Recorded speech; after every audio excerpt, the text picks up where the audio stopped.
When a winning tradition goes south, what do leaders do? Keep going forward. Don't stop. Don't wallow. Don't say, woe is me. It happens to everybody.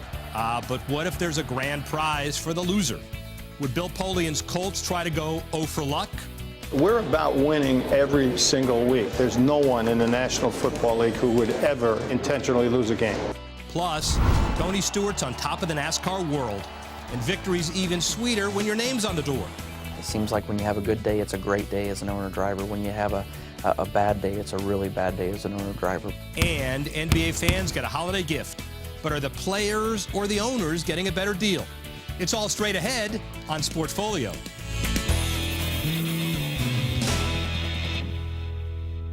Hello and welcome to Sportfolio.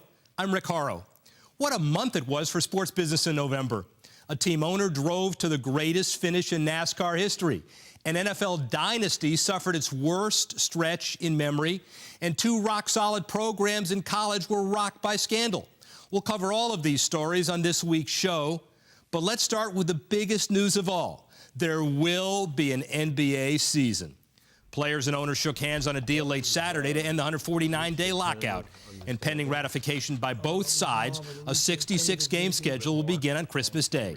The major changes in the new contract, a virtual 50-50 split of basketball-related income, an escalating luxury tax to penalize teams for overspending, a three-tiered mid-level exception allowing teams to sign free agents even if above the salary cap, and teams must now match offer sheets for restricted free agents within 3 days. Here to discuss how the new deal looks from the player's point of view, former NBA forward Donnie Marshall, who's looking forward to returning to his duties as a Boston Celtics broadcaster. Donnie went from nuclear winter to kumbaya in the blink of an eye. Should the players be happy with the deal they cut? Well, I have to be honest with you. Talking to the few players that I have talked to, probably about 5 or 6, I've talked to the multi-millionaires who've been in the league a long time, and I've talked to some of those fringe guys. And across the board, they are not happy. I think what happened was you got to 149 days, you started to realize that you need the fans more than the fans need you if you're the NBA. And they said, you know what, forget it. We haven't been getting all of the info that we think we should have gotten. A lot of criticism of not only David Stern on the owner side, but Billy Hunter for the players. And guys say, you know what, in quotes, we are suckers. That's how the NBA players feel today. Guys right now are not happy with this deal, but I think they're just happy to be playing again. Certainly depends on your perspective where you are in the players' pecking order. You mentioned last time you were with us, it's hard to build a system that works for both superstars and journeymen. How did the Donnie Marshalls of the league make out under this agreement? Well, those guys are happy because they're making $2 to $5 million a year. They are able to pay those bills. You know, the $10 million, $15 million guys are a lot of those guys are at the end of their careers. They're like, hey, we could have held out. But those are the guys who could hold out. The guys that were in my position as a player say, what's most important for my longevity?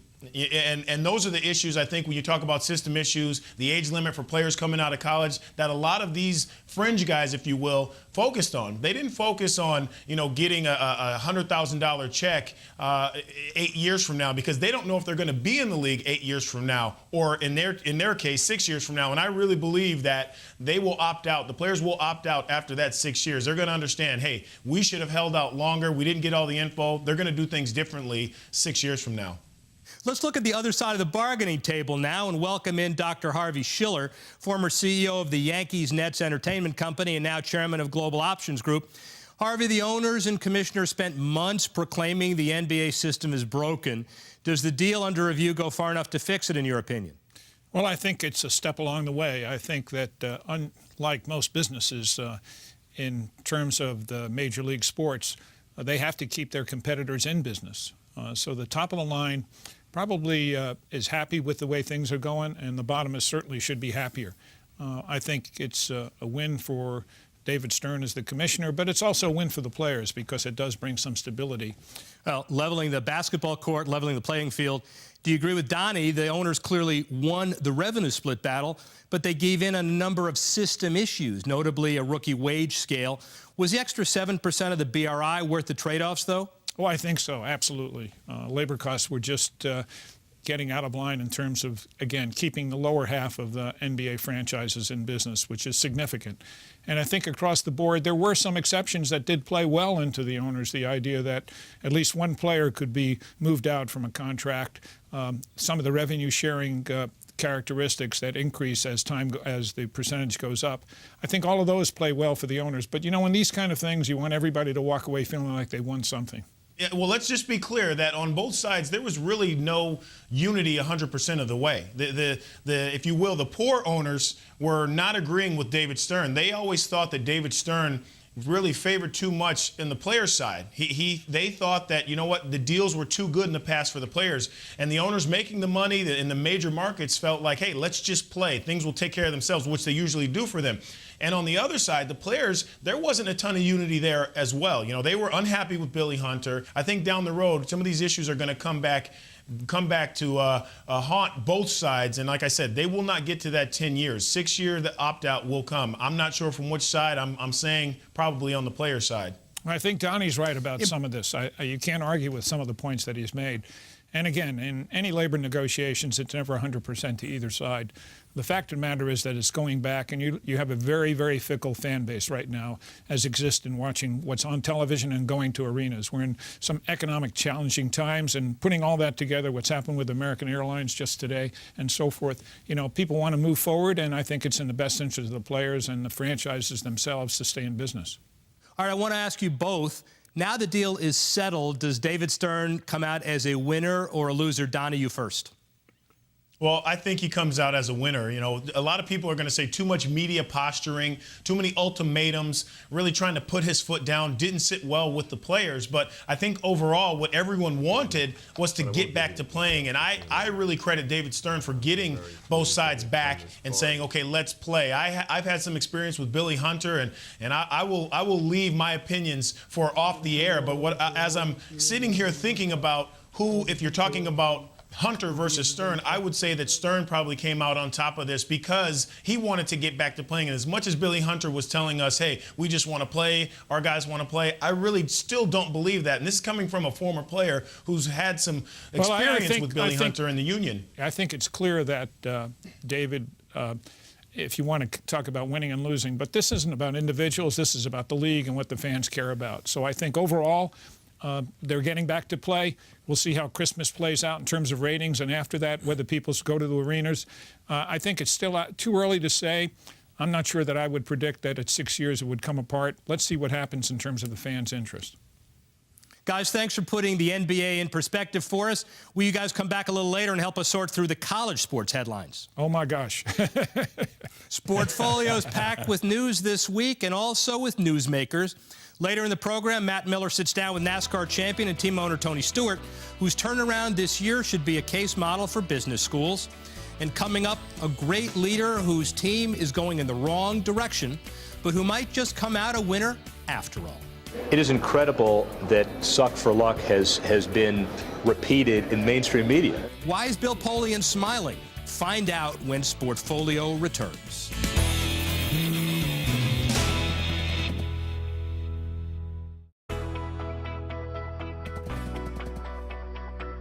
Welcome back to Sportfolio. As December begins, we're usually debating the Indianapolis Colts prospects to win the Super Bowl. And it's hard to believe this year we're handicapping their chances to win a game. Jim Irsay and Bill Polian will be at the Super Bowl in February only because Indianapolis is the host city. But since a neck injury sidelined Peyton Manning, Polian has been in a very unfamiliar position of explaining loss after excruciating loss. I caught up with him recently at a sports business conference and asked him how he's keeping his head up while his team flounders.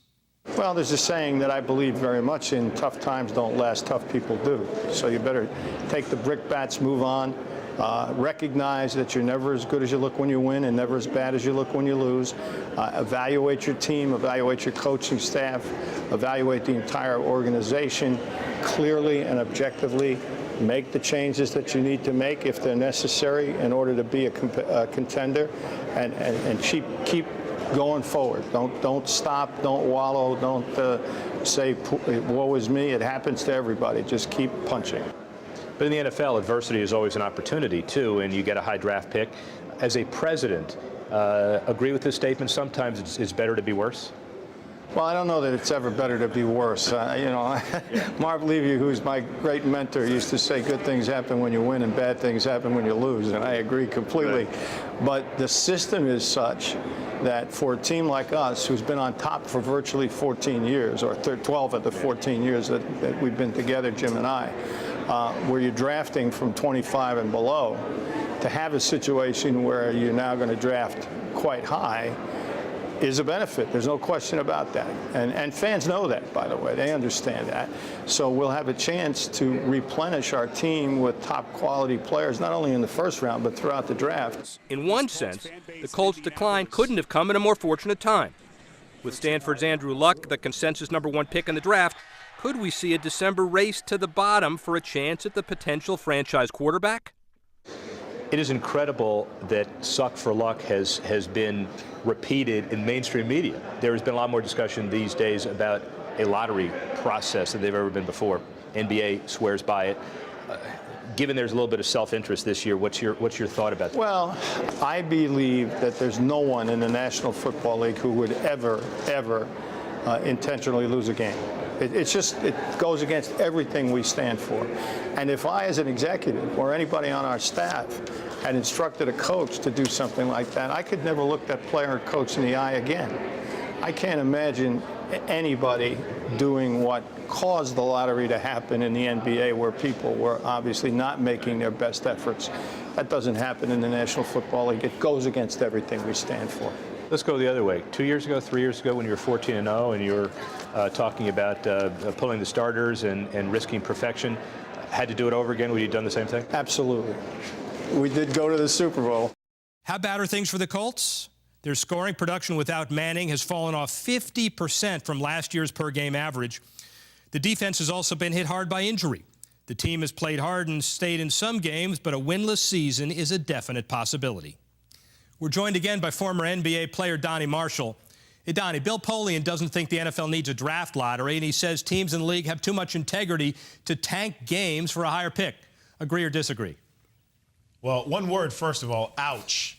Mr. Polian, what are you saying? The NBA does not have as much integrity as the NFL? Come on now. We're going to find out. I watch the NFL every week. Week in and week out. And these teams may not be trying to lose games, but they're not trying very hard, some of them, to win these games. I like the idea. I think you take the worst 5 or 6 teams. It will be terrific for television rights in the cities that the lottery would take place in. I think it's a terrific idea. Suck for luck. Something good may come out of that as far as the lottery is concerned for the NFL. Yeah, ouch indeed, but it is all about perception. Thanks, Donnie. We'll bring back Dr. Harvey Schiller and talk about integrity in college sports next. Meanwhile, in honor of last week's Grey Cup between the BC Lions and Winnipeg Blue Bombers for the championship of the Canadian Football League, here's the Sportfolio Stumper.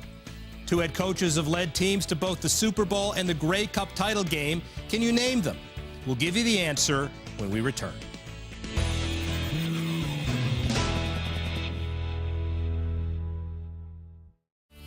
Here's the answer to our Sportfolio Stumper.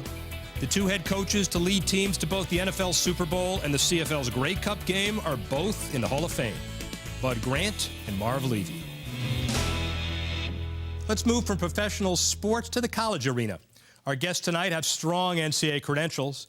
Donnie Marshall went to the Elite Eight as a member of the UConn Huskies, and Dr. Harvey Schiller is a former commissioner of the Southeastern Conference.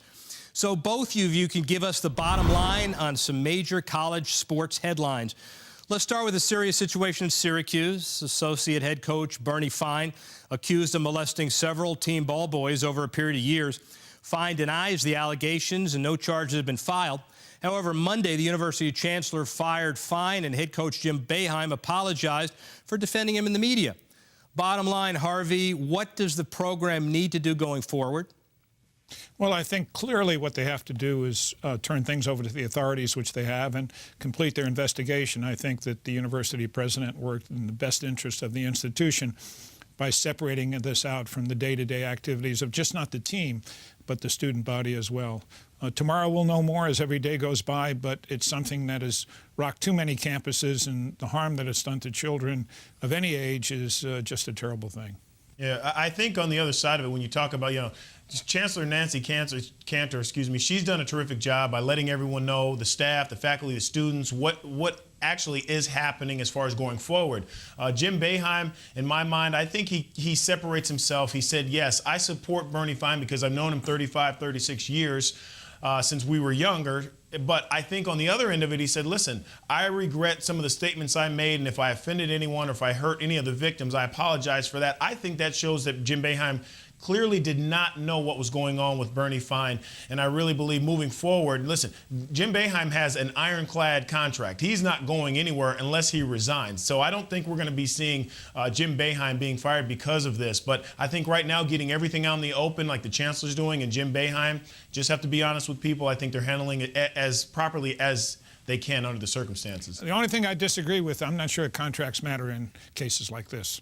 Well, you may be right about that, but it is an incredibly complex situation, especially on the heels of Penn State. Another headline in the same vein, University of Miami announced last week that the football team would not accept a bowl invitation, citing the ongoing NCAA investigation for booster violations. Meanwhile, Penn State should receive a bowl bid based on its record, and while a criminal investigation does engulf the program.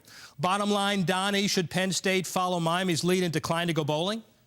Guys, listen, how long, and this is coming from a former student athlete, how far do we have to go to continue to punish, to hurt students or children? I mean, these are kids. They are. If you're in college, you are, in my mind, still a kid. So because of one alleged poor decision that a coach made, should we punish some of these student athletes who have an opportunity to show maybe for that next level that they have a future in this game? I just don't think that you should continue to punish the kids in this situation as far as the Penn State players go and staying out of a bowl. Donnie is absolutely right. And what happened at Penn State didn't affect the competitive nature of the team in terms of violating rules that gave them an unfair advantage over another team as opposed to Miami and some of the other schools that are going in investigations. There's no unfair competitive advantage that Penn State had. In fact, they probably have a minor one or a major one as one would see it in terms of the perceptions of what's going on the campus. Those players need to play. They deserve a bowl game, and they should play in a bowl game. Well, guys, next to the problems at Syracuse and Penn State, Ohio State's scandal over players trading helmets for tattoos, it seems almost quaint, but it did cost Jim Tressel his job. And this week, the Buckeyes announced the hiring of Urban Meyer as their new head coach. He gets a 6-year contract for $4 million a year plus incentives that could bring it up to $6 million. Harvey, that bottom line is good for Meyer, but is it good for college sports? Not across the line. Not when you're thinking about the number of institutions that play Division I-A football. If I'm one of those, what you might call smaller programs, East Coast, West Coast, I'm going to demand a large fee when I play Ohio State in those first games or two. Instead of having Occupy Wall Street, maybe we want to have Occupy Ohio State. Well, guys, let's face it. They're basing this on his record in the past. Bowling Green, his team scored 40-plus points a game. He took Utah to a Fiesta Bowl after going 12-0 in the 2000s. And then think about this, 65-15 in 6 years. That's what the money is for when you're talking about Urban Meyer. And you know what? Maybe Tressel and all the issues at Ohio State, maybe that was a blessing in disguise to get an Urban Meyer. But you're absolutely right. That is a ton of dough when you're talking about someone going to coach a college football team, guys. Harvey, one last headline for your response, the impact of American Airlines Chapter 11 filing. They do have a significant presence as a sports sponsor, obviously, including over $200 million in arena naming rights in Dallas and Miami. Will their restructuring rock the sports industry, in your opinion? Well, it remains to be seen. Remember what happened with Enron Field in Houston?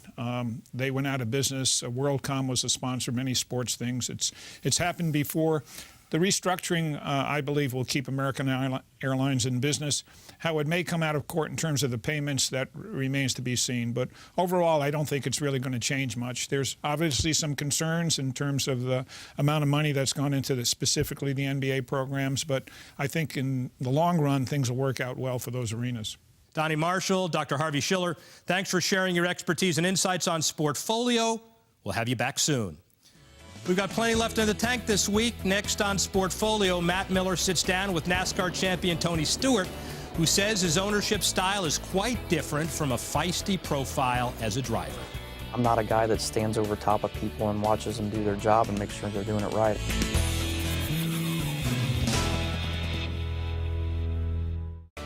Next week on the program, as college football's postseason begins, we look at the economics of the bowl system with a couple of the NCAA's most influential executives. Pac-12 Commissioner Larry Scott and Oklahoma Athletic Director Joe Castiglione will examine the business of bowling from all angles. Join us next week on Sportfolio. NASCAR's 2011 chase for the Sprint Cup came down to the final race of the season, and it would be hard to imagine a more exciting conclusion.